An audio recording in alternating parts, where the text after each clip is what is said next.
Welcome to Key Conversations, where we talk about all the things to inspire you to create a sustainable and fulfilling music career. And this season, season 4, I am talking about the entire process of releasing new music, specifically a record, but you can apply this to any music that you're releasing. Today, I'm going to talk about mixing, and I have J Chris Griffin here. I'm really excited to be talking with him. He's down in New York City in his studio. He is a mix engineer who's worked with some amazing artists. I'll let him tell you about himself in a second here. And then I'll talk about mixing my most recent record myself, but all my other records I've had Chris and other mix engineers work on. So we'll talk about how you can make this process seamless for them so that you're getting exactly what you want from your record. So Chris, thanks for being here. Hey, thanks for having me. Just give us like the 1 minute nutshell of like why you're awesome as a mix engineer. Okay, yay. I don't know if I'm that awesome, but my major credits were Madonna and Kelly Clarkson, Janet Jackson, worked with John Legend, jazz guitarist John McLaughlin, and several others. I write for television. A lot of that stuff is on NBC. A lot of that stuff is overseas and different things. I have a studio. I was a performer. I teach at NYU 1 day a week, very adjunct. But yeah, I mean, I do a lot. And, I do a lot of sound design for synthesizers and so forth. So hands in different baskets. And somehow, 16 years later, we're still in New York City. So super cool. I love it. You're also an amazing vocal coach. Anytime I do any recording sessions with you, I get the best performances I've ever had as a vocalist. I usually end up crying somehow. So that says something probably positive about you. So, or very negative. We don't know. Yeah, or negative. But if anyone gets a chance to record your vocals or any part of your CD or have it mixed by Chris, you are in for a very special treat. Yeah, so, but first, before I really talk to you about your process, I did want to share, because I'm getting this question, like, why did you decide to mix this record? And I've never considered myself a mixer, though I did have some tech chops from an early age specifically in college. I got into film scoring. And so I needed to learn how to line up the tapes with the audio and all that stuff. So I got the little bit of the tech side. And then when I started working in the advertising industry, everyone was using Logic Pro. I had some internships at recording studios. That's actually how I met Chris. He was an engineer when I was just a little measly intern, but I learned Pro Tools there. So I got some chops. I knew how to work the boards and all the things.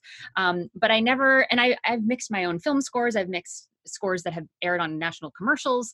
But that's all underneath dialogue. It's never front and center. So when I was doing my pop albums, I was like, I need someone who's a pro in this, who's the best at what they do mixing. And I knew that wasn't me. I knew I could get by, I felt very lucky about. But for this new record, Luminary, it's new age, it's piano, it's vocals. And I started reversing audio and I was playing with panning and space. And I realized that the production, which some people can sort of conflate, or maybe that's not the right word. They think that production and mixing are the same thing. Production is, to me, it's a little bit more of crafting the sound, more working with the composition.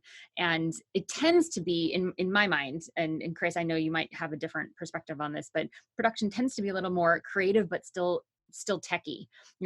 Now you're in the tools. You could be producing while you're mixing. And I've seen producers sort of mix as they produce. What do you think? What do you think the differences between production and mixing is? Well, for me, I do tend to mix as I go so I can hear what's next. Does something need some mid-range carved out, and can I put some like candy on top of something, or is it going to be too thick? So I do try to mix as I go, but it's never the final mix. For the final mix, I just zero out and come back because it's always a different hat. Go ahead. No, I was going to say zero out, meaning you bring all the levels back to the same level, and then you redo the automation or the writing the yeah, I just start over, 100% start over, and it always ends up being way better in the end. So. Interesting. So for me, when I was working on this record, Luminary, I would record three minutes of just sort of me tinkling on the piano and plucking piano strings and humming and doing some breath stuff. And I'd had 3 minutes of material, but I was creating 10 6-minute pieces.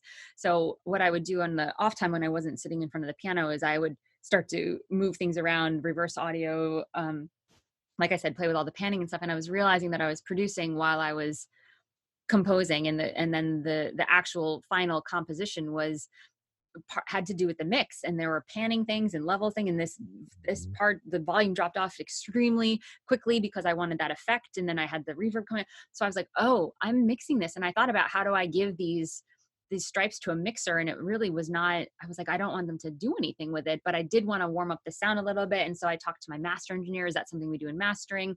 So what I ended up doing is I mixed the record myself, and I ended up calling Chris saying, hey, what would you do to this? Is there anything in these mixes that is really sticking out or not great that the mastering won't fix? And Chris said, you know what, I think we can run this through a gorgeous Lexicon reverb.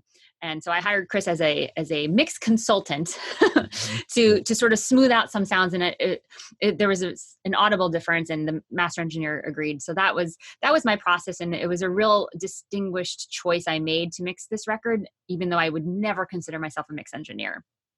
So that being said, I do want to talk to Chris about the process of working with a mix engineer and how you can get what you want as an artist and communicate it to a mix engineer, because the language is so different when you're coming from working with a producer or co-writer or songwriter, and you've got the song and you've been working with a band and recording engineers, and then you come into this other phase where it's so different. So first question for you, Chris, is what can an artist do to prepare or send you the right file? Like, what do you need before you even start the mix? The number one thing I would encourage people to understand is the mix engineer is always going to have better equipment than you do. Mm-hmm. If you've got a reverb, if you've got the best reverb in the world, the mix engineer is going to have 14 of them. Or a hardware reverb. And so the gear is going to be so much better. So just be aware that while your best is really, really going to be probably what you're hearing, there might be something better. And so the way to prep for that is to go ahead, and if you've got a specific effect in mind, go ahead and print it and print it into the audio, but then print it dry or print it without so much effects, and give kind of the mix engineer room to breathe. A good mix engineer is going to be aware of the emotional content that you're trying to push, and he's going to be able to expand that story in different ways, or she's going to be able to move and breathe with that story. They're going to hear your story right away, and if they can't, they're going to work to go get your story and amplify it in a way that's maybe you hadn't thought of before, because that's our job. That's what we do. So to kind of sum up, print it the way you want it, but then give it to us so that we can make it a better version of that without destroying your original intent. So that's really cool. So for me, I could have done that a version like, hey, I did this panning thing, and I did this reverb thing, and I did this delay thing, but also here's just the audio dry. So you can hear what I was intending, but what can you do that would make that even better, essentially, is what you're saying. I like that. Now I'm like, I'm going to have regrets after this, aren't I? This call. Yeah, you might want to go ahead and print the panning and some of the volume changes. I think that would be just fine. But be aware that there may be an EQ difference that would let something else speak a little better. Because again, it's all about the amplification of your original idea. And a good mix engineer, she or he's going to get that. Yeah. And so the whole idea is that you want each track individually. So whatever there was a microphone on, you want it as a dry track. And then any other idea giving things, okay, cool. Yeah. Send it to me with your reverb or whatever. But we're talking about you getting between 5, 10, 20, 40 different tracks, layers of vocals, like nothing is already combined essentially. Right. That's right. Yeah. Cool. Yeah. So that's what the artist can do. And sometimes this isn't even the artist. Sometimes this is the recording engineer who may also be the mix engineer, but whoever recorded those tracks, they're going to get those in a file format that the mix engineer wants. And that's a conversation to have too, is what are you looking for? What file format do you want? That's right. Cool. And have it named. And if you have a vocal that needs to be comped, by all means, comp it and make it done. A mix engineer has no business getting in there with your vocal comp. There's no reason that should ever be an option. No editing is what you're saying. You're not asking the mix engineer, hey, can you take out the breaths or do this? You have to do that before you send it to the mix engineer so they can actually work with the audio quality. That's right. Yeah, they don't need to be making what I call surgical decisions other than for the mix itself. Perfect. That's really great. So, okay, so you get all the files. Now the mix is in the hands of the mix engineer and you're starting your process. What's the job of the artist at this point? What I do with an artist is I like to do a pass either with the artist sitting with me or, I'll mix it to kind of where I think it's 90% done. And then I'll send it. And what I need from the artist at that point is just honesty. Don't worry about hurting my feelings. Just say, with tact and with grace, here's just line 1, change this. Line 2, I don't know about this. Line 3, can we have a discussion on this? Line 4, love it. Line 5. And what I'll do is kind of an emotionally detached engineer at this point, because I've already done what I think should be on your table. And now you're helping me tweak it to get what should be on now your table. And so I'll just go down the list without a whole lot of problem at all. You want me to bring up the vocal? Great. If you do something that I feel is outside of norms, we'll have a discussion, but at the end of the day, you should win. Awesome. So now the artist's job after they've sent you the files is to sort of sit back and wait for you to do your job.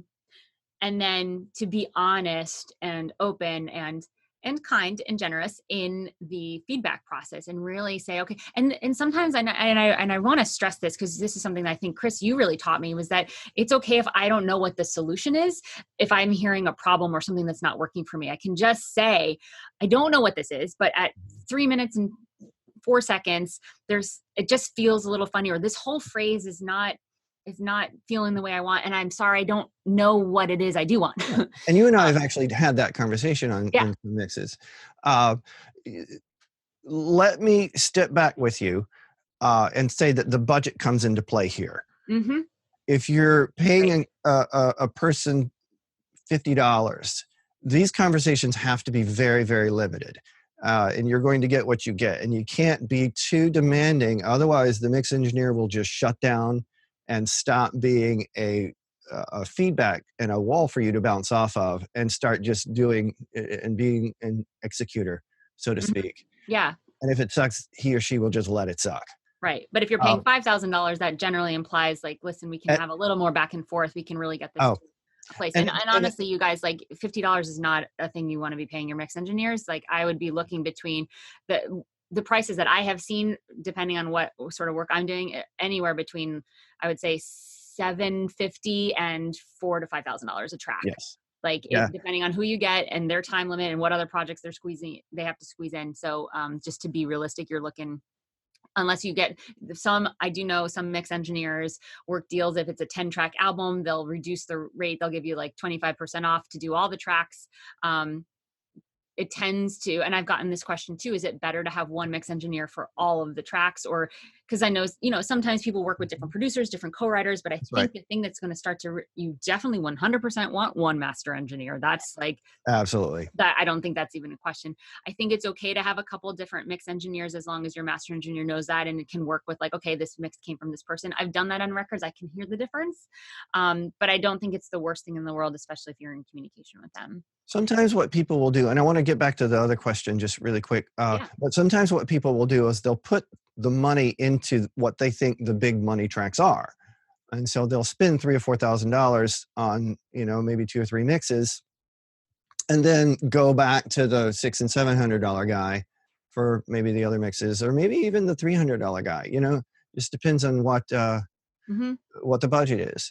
Yeah, absolutely. I think that's really great. At a high end, let's say, $750 on up, the mix engineers that are going to be able to charge that and survive on that are able to emotionally have a good conversation with you and are able to pretty much hear you describe a problem and come up with some solutions right away. And that's where the discussion happens. And so for me, for example, it's really important just to kind of dive in and, okay, you don't like it. Okay, who knows why? Maybe I think you're an idiot, maybe I don't, but my job is to listen and interpret what you're trying to say. That's my job. Yeah. And I'm so happy to have that conversation and so very equipped to have it. Yeah. Yeah. How much do references help? Let's talk about references. And when in the process should you get references? Like, hey, I like this song. I like the drum on this song. How specific do you want? Or hey, here's a whole playlist of stuff. What do you like to receive? It's helpful right away, right at the very, very beginning. there's a point where you have to divorce that and come on into your own tune. If I would say if a mix engineer is not hitting a home run, or at least in the ballpark on the first send, it's not going to work.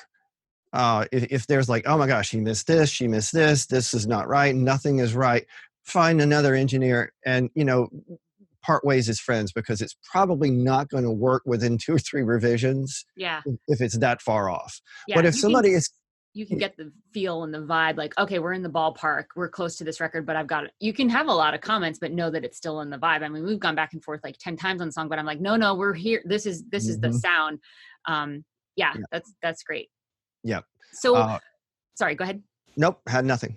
Okay. So you got your references, you got your audio files, you mixed it, you sent the first mixes, you got some revisions. You did the revisions. The artist is now happy with the mix. What is next? What is your final step? When do you step away from the project?